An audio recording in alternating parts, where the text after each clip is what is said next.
How to turn off Instagram story replies. In this video, I'm going to show you how you can simply turn off Instagram story replies. So first of all, what you're going to do is open up the Instagram application on your mobile phone devices.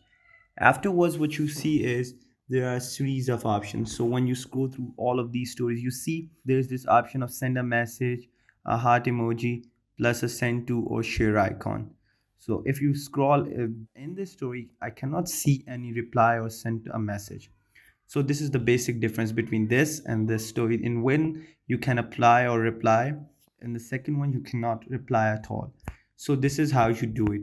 First of all, you go into your profile option or the main page of your Instagram account or profile.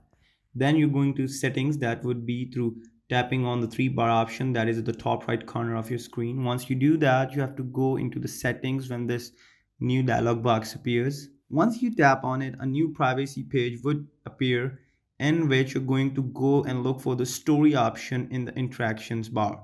So once you do that, you just have to tap on the story options. Once you do that, like before, a new page is going to appear of which would consist of numerous options, and which you're going to go and look in the replying bar where you see that you have checked on that allow messages replies, so your stories can be replied by your followers. So you can just simply turn it off and nobody would be able to reply back to your stories. So this is how you do it. This is how you turn off Instagram story replies. I hope you guys liked the video. Don't forget to like, comment, share, and subscribe. Till next time, peace.